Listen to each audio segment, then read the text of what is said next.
Hey folks, Bill here, Whirlybird Video. We're finishing up this Hobbyking x666 quadcopter. I'm ready to mount the electronics today and do the test flight this afternoon. I hope I can get all that done. It shouldn't be a problem. One thing I have decided to do is actually put the LCD kk2 board on this quad. Why? Because I want to give this one away. This is the i86 from Hobbyking. It's a brand new board, just got it. I was going to mount it on this quad, and then I had the idea, hey, I need subscribers. What can I do to try to get that subscriber hit up, get some video hits up? And I thought, well, maybe a little giveaway. So I mounted this to the top of the box that came with my LCD kk2 board. This makes pretty good foam, so I'm saving this for the LCD kk2, but this foam's plenty thick enough and good enough to be used. So what I'm going to do is give that away to one of my subscribers, and all you got to do is put in a little comment down at the bottom saying you subscribed and you'd like a chance to win the i86 controller for your project. So this can be used on an airplane, this can be used on any multi-rotor, it can be used on a helicopter, all sorts of things. You can look it up on Hobbyking's website. I have the link down below, so you can use this on your next project. The reason I wanted to do that again is to try to get my subscription rate up and some page views up, and just kind of see if this really does kind of stuff helps. If it helps, I'm going to continue to do that in the future. So there's not much left to do. The quad's built, the motor's on, it's all ready to go. It's all wired up to the main frame. All I need to do is attach the little brain, go through the programming. To do that, again, go to Hobbyking's website, scroll down to about the bottom of the page or close to the bottom of the page. There's a dialog box that has some tabs on it. One of those tabs says Files. If you'll go under that Files tabs, there'll be usually a user manual for these things. Now sometimes when new products come in, they get them out on the website before they have the user manual. So sometimes, like when I got my first LCD kk2 board, I don't think the manual was out there yet, so I had to kind of play around and figure it out. It wasn't that difficult, but the manual really helps. And I downloaded the manual this morning, and they've actually added to that manual since the last time that I had seen it. So there's some tuning tips and that kind of thing in there. So I'm going to look at that manual, go over that manual a little bit with you as I'm setting up the programming. The LCD kk2 board installed. So I got my foam hot glued to the frame, and then I got my board hot glued, just a couple little hot glue drops down in there, usually around where the holes are. That'll plenty, and then maybe one little drop in the middle, just in case I ever need to get it out. But at least I want it to stay in there if I go flipping and flopping. So enough to stay in, but enough that I can get it out without tearing the foam up too bad if I ever need to replace the board or something like that, or need to reflash it. I need to take it out to get it closer to the computer or anything like that. So anyway, I put a spot in the middle, one on each corner, a pretty good little blob, and squeezed her down in there. So I got my cords plugged up here and got them in a nice little tight little twist there. And then this is kind of in the way. I don't know what I'm going to do with this to get this out of the way. Maybe I should have made those a little longer to go around this board, but I was planning on using that i86 until I decided to give that away.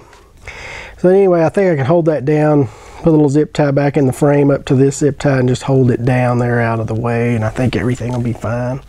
I can cut that zip tie and let it come back up if I want to fold. So what I'm going to do first is I've got one motor plugged up so that I can get power to the board. I'm going to go ahead and bind my receiver. I've got a new model set up. Everything is set to centers, so you want all your sub trims and everything set to centers. And then we're going to go into the programming on this, and we're going to do a receiver test, and we're going to set all of our functions to 0 by adjusting the sub trim in our radio. So let's show you how you do that. So I got my bind lead in there. I'm getting ready to power this up. You bind this just like any other bind and fly device or binding to any Spectrum receiver. So I got my radio off. I'm going to go ahead and plug this up. I don't have a cameraman with me today, so I'm doing everything one-handed here. So I'll plug that up, and I'm going to start hearing beeping and my little lights flashing, so I can then hold my bind button and turn it on. Hey look, it's binding to a DSM2 receiver.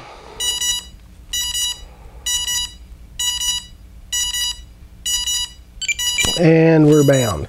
So on binding, every time we change stuff, we adjust these sub trims, and here we're going to end up binding anything we change. Always check your light to make sure you're solid, because going through this controller back to this makes the receiver think things have changed quite often, so you may have to rebind to make sure your light is on and solid if you make a bunch of changes. And of course, that's always a good thing to check on the receiver anyway when you're getting ready to fly, to make sure you've got a solid light and it's bound. So I turned it off, pulled my bind lead out, and plugged everything up. I got a solid light, and of course that beeping is kind of aggravating, but that's these speed controls, so I'll talk over that, so forgive me for that, guys. So I'm going to go in. It's pretty simple to navigate this menu, go down to receiver test, and then you can see here my ailerons, elevator, throttle, everything's off. So I'm going to go into my sub trim on my radio and adjust that. Sub trim on the ailerons.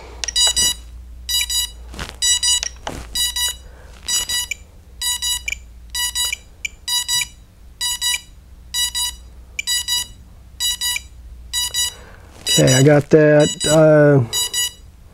See here, the aileron, I don't know if you can see it, I got it on 0. So then I'm going to go to the next control, which is elevator.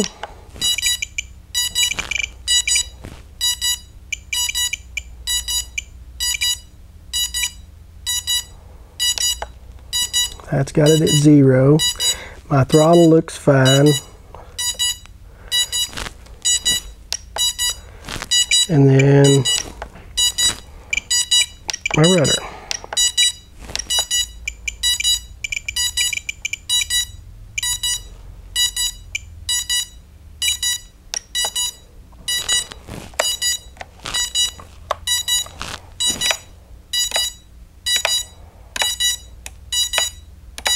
Just checking my auxiliary. It looks like it's working on a 3-position switch. I'll have to move that over.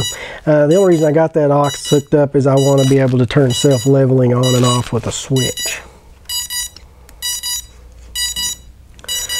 And then I'm going to go down to mode setting. Self-level set to stick right now. Arming set to the stick, so I can set it on and off by using stick movements. Linking the roll and the pitch. Auto disarm, yes. CPPM enabled, no.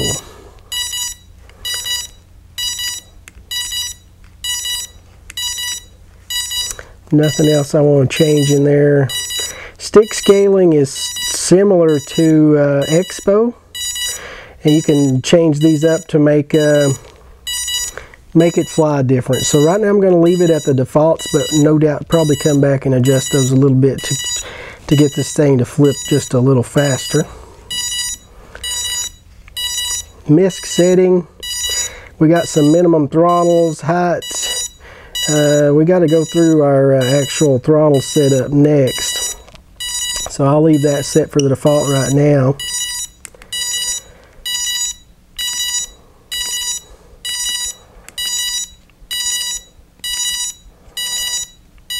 Show motor layout. I'm going to go to that. We're on a quad, but it's showing this quad in a plus configuration.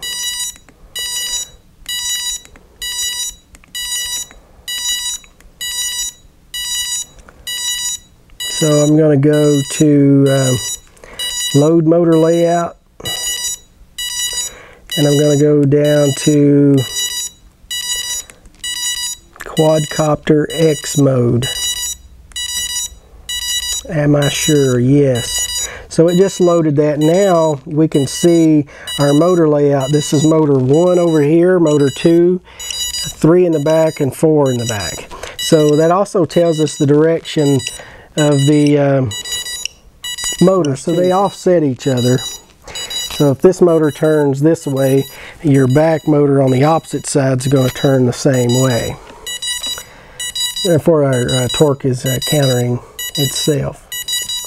So I can go ahead and plug up. What I'll do is unplug this, and then I'm going to go ahead and plug up the rest of my motors, so I know that this is motor 1, 2, 3, and 4.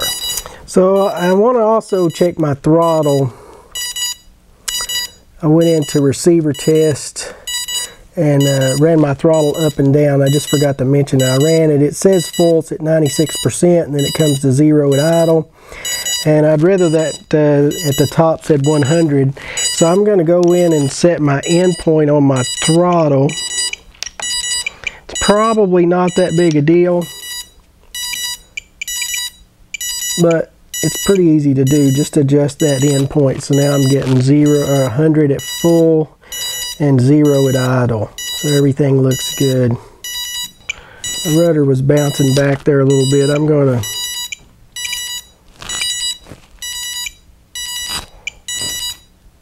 make sure. Sometimes it'll get right on the edge between one sub trim point and the other, and it'll bounce back and forth, and you can just adjust that out by going one more sub trim click over. So that's it. Now I've confirmed everything. I've got my motors all hooked up, and I'm ready to kind of arm this thing and actually see if it is working the way it's supposed to. What I'm going to do is put a little bit of tape on each of the motors. Do not put your propellers on here and try this, guys. You just can't do it. It's very dangerous. So check this with the tape and just listen to your motors and see if they're spinning up the correct way. Okay, when I ran it up, I noticed that one of my motors, my back motor back here, wasn't spinning when the rest of them were. And what you do is you come into minimum throttle. It's really hard to get that screen where you can see it, but you come under the menu, that's miscellaneous settings, and then minimum throttle, and the default is 10. I'm just going to hit change, and I'm going to change that to say 15 and see what that does. I go back to safe, back out, and I can then arm it, and then as I give it throttle, yep, that fixed my problem. So they all came on at the same time. So with that spinning, of course you're going to have to listen to my motors, but if I move this, like if I drop that, you can hear that motor speed up. This one slows down back here.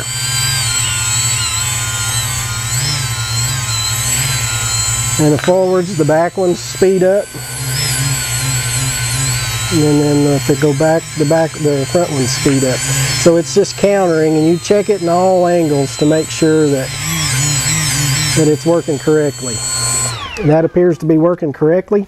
Now I just need to check my directions on the throw.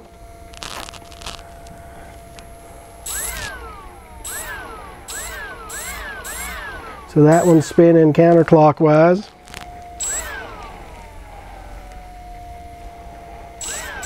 Back one spinning counterclockwise. That one's spinning clockwise. That one's spinning clockwise. So we're going to put the props on it, and we're going to take it out and test fly. It looks like everything is working correctly. So we're going to see what we got.